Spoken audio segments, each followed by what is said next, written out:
इस फैसले को मानने से इनकार कर दिया हुकूमत ने वक्ती तौर पे तो यही था। अब मियां नवाज शरीफ साहब को बाहर भेजा गया था इलाज के लिए। मियां साहब कैदी थे या नहीं? कैदी थे। मियां साहब सजा याफ्ता थे कि नहीं थे। उस वक्त ये बात बोली गई। इसका मतलब है हुकूमत तसादम की तरफ जाना चाहती है। इस वक्त तक अदलिया जो है उसके हवाले से हुकूमत कहती थी जनाब जो अदलिया का फैसला आ गया उसे मानना चाहिए। राना सनाउल्लाह साहब ने कहा जी बड़ा अच्छा फैसला है, यही फैसला होना चाहिए था। तारिक फजल चौधरी साहब ने पार्लियामेंट में खड़े होकर कहा अमल करेंगे, इस पे अमल करेंगे। फिर कुछ बड़े बड़े सीनियर दानिशवरों ने कहा कि जनाब फैसले की कॉपी आ लेने तो उसमें कुछ और होगा। फैसला वही आया जो बात अदालत में हुई। अदालत ने इसमें वाज़ेह तौर पर दो चीजें लिखी इस फैसले में कि नंबर एक, अगर पीटीआई बाहर एहतजाज करती है, पीटीआई उसे सियासी मकासद के लिए इस्तेमाल करती है, मजमा लगाती है, तो हुकूमत जो है वो इसके खिलाफ पिटीशन कर सकती है और उस पर हम सुनेंगे। और अगर हुकूमत इस पर अमल नहीं करती तो पीटीआई जो है वो आके हमसे रजू कर सकती है। इसका मतलब है कि इस फैसले को मानने से इनकार कर दिया हुकूमत ने वक्ती तौर पे तो यही था। मुझे एक बात की समझ नहीं आ रही, शायद इसलिए कि हम बड़े सबसे छोटे रिपोर्टर भी हैं, तजियाकार भी हैं। जब मियां नवाज शरीफ साहब को बाहर भेजा गया था इलाज के लिए, मियां साहब कैदी थे या नहीं? कैदी थे। मियां साहब सजा याफ्ता थे कि नहीं? थे। उस वक्त ये बात क्यों हुई? नहीं, वो तो खैर सर्विसेज में मुंतकिल किया गया था ना सरकारी अस्पताल में, जो ये इस वक्त सरकारी अस्पताल में मुंतकिल कर दिया गया। उसके बाद जो बाहर गए थे, आपको याद है? जी। वो कभी उससे पहले पाकिस्तान में नजीर मिलती है? अगर तो उससे पहले पाकिस्तान में ऐसी नजीर मिलती है तो फिर तो बात कीजिए, फिर बात कीजिए ना कि इससे पहले भी पाकिस्तान में कोई ऐसी नजीर मिली है। अब बात यह है कि अगर इमरान खान की रिपोर्ट बनाई है शौकत खानम अस्पताल के डॉक्टरों ने, अगर इमरान खान की रिपोर्ट बनाई है अल शिफा के डॉक्टरों ने, अगर इमरान खान की रिपोर्ट बनाई है किसी प्राइवेट अस्पताल के डॉक्टरों ने, फिर तो ये कहें, फिर तो ये बात करें कि जनाब ने सरकारी अस्पताल शिफ्ट कर दिया। ये रिपोर्ट बनती है फिम्स के डॉक्टर्स की। जब एक सरकारी अस्पताल के डॉक्टर्स की बोर्ड की एक रिपोर्ट बनती है और उस रिपोर्ट में वो तमाम इंकिशाफात किए जाते हैं, तो फिर आपको पता है कि कहां पे इलाज होना है या कहां पे नहीं होता। आज फिम्स की बात हुई वहां पे, उसके बाद प्राइवेट इलाज के लिए जो बोर्ड बनना है उसमें सरकारी डॉक्टर भी मौजूद होंगे। उसमें हमेशा अगर मियां साहब के साथ मियां साहब का जाती मुआलिज मौजूद होता था, डॉक्टर अदनान साहब, तो फिर इनके साथ भी होना चाहिए। फैसल सुल्तान साहब का नाम आया उसमें।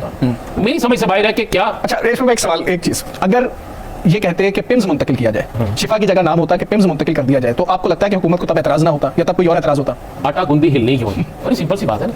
अभी तो ये फैसला हुआ और नासिर भट्ट साहब ने कह दिया कि ये तो हमारी हुकूमत के खिलाफ है। मियां साहब का भी आप मान ले जो उन्होंने कहा, बाकी कुछ लोग और हैं उनकी भी चीजें आई सामने। किस तरह इनके खिलाफ है?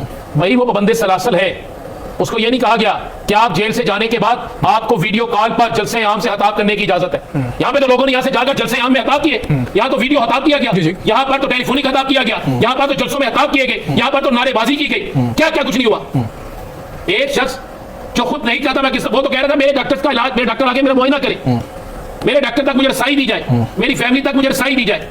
उसने इसके अलावा क्या मांगा? 3 साल में क्या उसने कुछ मांगा? और अगर मैं आपको एक बता दूं, अगर आज ये मैंने वीडियो बयान सुना, ये सीधा सीधा एक तसादम की तरफ जा रहा है, बिल्कुल तसादम की तरफ जा रहा है कि वो पीटीआई जो 27 सितंबर को एक एहतजाज करने जा रही थी, इस आज के फैसले के बाद वो एहतजाज भी तकरीबन हमें खत्म होता नजर आ रहा है। आज के फैसले के बाद हम ये कह रहे थे, हो रहा था इस बयान से पहले वज़ीर कानून के बयान से पहले, इस बयान से पहले हमें ये नजर आ रहा था कि हालात जो है वो नॉर्मल हो गए। अब मुल्क के अंदर एक जमहूरी सिलसिला चलेगा, अब मुल्क जो है वो तरक्की की तरफ जाएगा, क्योंकि जब सियासी इंतशार खत्म होता है तो फिर मुल्क तरक्की की तरफ जाता है, फिर मुल्क के माशी हालात भी बेहतर होते हैं, मुल्क के अंदर जो है वो एक अफरा तफरी का आलम भी खत्म होता है, फिर सब दहशतगर्दी की जंग में एक साथ मिलकर चलते हैं। लेकिन मेरी समझ से बाहर है, बिल्कुल समझ से बाहर है। क्या हुकूमत ये फैसला कर चुकी है?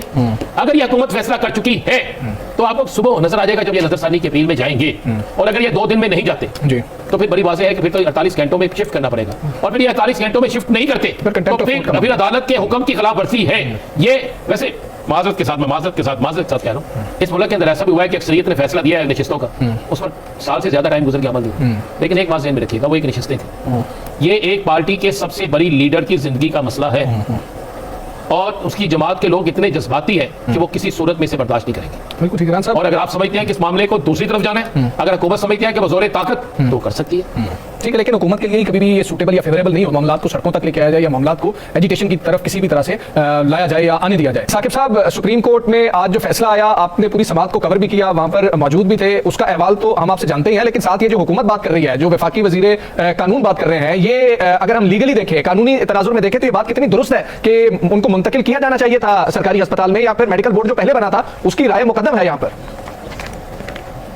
अच्छा, 2-3 एस्पेक्ट्स हैं इसके। आज जब सुप्रीम कोर्ट के सामने ये चीज डिस्कस हो रही थी कि प्राइवेट हॉस्पिटल और सरकारी हॉस्पिटल क्यों नहीं और प्राइवेट हॉस्पिटल क्यों, ये अदालत ने जो वकील हैं डॉक्टर उस्मा के, उनके सामने ये सवाल रखा। उन्होंने कहा जी पहले वो चेकअप करते रहे हैं और उसमें मेडिकल बोर्ड भी था, डॉक्टर भी थे, लेकिन इमरान खान साहब का इलाज उस तरह नहीं हो सका जिस तरह होना चाहिए था। वो एक्स प्राइम मिनिस्टर है, उनका कंप्लीट हमें उनके टेस्ट और सारे जो इलाज जो है उनका होना चाहिए। इसलिए हम कह रहे हैं कि वो आपने सरकारी हॉस्पिटल का तो तजर्बा कर लिया, लेकिन अब प्राइवेट हॉस्पिटल में मुंतकिल किया जाए, उसके बाद अदालत ने किया। लेकिन इसी दौरान जो एडवोकेट जनरल इस्लामाबाद थे उन्होंने इंटरप्ट किया। उन्होंने कहा जी जो सरकारी हॉस्पिटल है, इमरान खान साहब को जेल में एक दिन में 3 दफा डॉक्टर जो है वो चेक करते हैं और उसके अलावा भी अगर कोई इमरजेंसी हो जाए तो फिर भी डॉक्टर बुला लिया जाता है। तो इस पर जो जजेस हैं उनकी जानिब से जो ऑब्जर्वेशन आई वो काफी सवाल छोड़ गई। उन्होंने ये कहा कि आप कह रहे हैं कि 3 दफा डॉक्टर चेक करते हैं, इमरजेंसी में भी डॉक्टर आ जाते हैं, लेकिन इसके बावजूद आपकी रिपोर्ट्स कह रही हैं कि उनको मल्टीपल इश्यूज हैं, हार्ट का भी है, आंख का भी है, बाकी भी उनकी बीपी का भी मामला है, एंग्जाइटी है, स्ट्रेस है, सब कुछ है। वो मतलब इवन उन्होंने ये भी कह दिया कि जो ह्यूमन ऑर्गन जो है ऐसा लगता है सारी आपकी रिपोर्ट कह रही है कि वो मुतासिर है। तो उन्होंने कहा कि इतने डॉक्टर जो है वो आप अगर चेक करते हैं तो इसके बावजूद अगर ये हो रहा है तो फिर तो ज्यादा तशवीशनाक जो मामला बनता है। तो इसका जवाब वहां पे ये आया था। उसके बाद प्राइवेट हॉस्पिटल जो है मुंतकिली का जो फैसला हुआ था,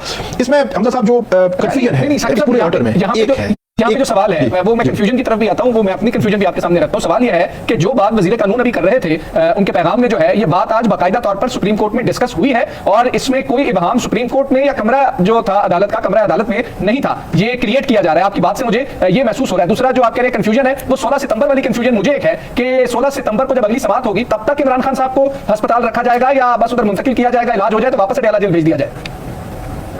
बिल्कुल, जो पहली बात आपने की वही है कि ये जो तारक साहब कह रहे हैं ये बात पहले ही आज डिस्कस हो चुकी है वहां पे कि प्राइवेट और सरकारी हॉस्पिटल वाला जो मामला है, जो कंफ्यूजन है, बिल्कुल आपने, मैं उसी तरफ आ रहा था कि सुप्रीम कोर्ट ने सिंपली कहा है कि उनको शिफा मुंतकिल करें, मेडिकल बोर्ड बनाएं और मेडिकल बोर्ड में फलां होंगे। पीटीआई की ये अंडरटेकिंग है और पीटीआई ने इन शराइत पर अमल करना है। हुकूमत खिलाफवर्जी करेगी तो पीटीआई खिलाफवर्जी की तो हुकूमत सुप्रीम कोर्ट से रजू कर सकती है और जितने भी जब तक वो वहां पे सिक्योरिटी मेजर्स, ये जो है वो टोटल ऑर्डर है हुकूमत का जो आज का सुप्रीम कोर्ट का, इसमें ये नहीं लिखा हुआ कि कितना अर्सा रखना है। तो ये है कंफ्यूजन। मेरा ख्याल ये है कि क्योंकि पीटीआई अपने लिहाज से इसको इंटरप्रेट कर रही है कि 16 तक रखा जाएगा और जो हुकूमत जो है उसको इस लिहाज से इंटरप्रेट कर रही है कि उनको वहां पे लाना, मेडिकल बोर्ड उनको देखेगा, टेस्ट करवाना, जितने 1-2-4 दिन लगते हैं उसके बाद उनको दोबारा मुंतकिल कर दिया जाएगा। तो ये एक कंफ्यूजन है कि क्लैरिटी नहीं है सुप्रीम कोर्ट के ऑर्डर में कि कितने दिन रखना है। तो इसके लिए जो है वो सुप्रीम कोर्ट ये जो जाना चाह रहे हैं। लेकिन इसमें जो नजरसानी वाला मामला है, अब 48 घंटों में क्या होगा ये तो अभी कबल वक्त है। ये भी इतलात थी कि जो शिफा में तैयारियां वगैरह गवर्नमेंट का शायद शाम को जो है तब्दील हुआ है क्योंकि हमारे पास इतलात थी कि वहां तैयारियां हो रही हैं, सिक्योरिटी मेजर्स जो है वो उनका ख्याल रखा जा रहा है। राणा सनाउल्लाह साद रफीक साहब का आपने ट्वीट नहीं पढ़ा? साद रफीक साहब का उनके बड़े राणा साहब ने वेलकम कर दिया। भाई एक बात बताइएगा, ये जो नजरसानी की अपील है जिसके मुताबिक तारड़ साहब ने कहा है कि नजरसानी की अपील में हम जा सकते हैं, नजरसानी में जा सकते हैं, अगर ये कल नजरसानी की अपील दायर करते हैं तो क्या ये कल ही लग जाएगी?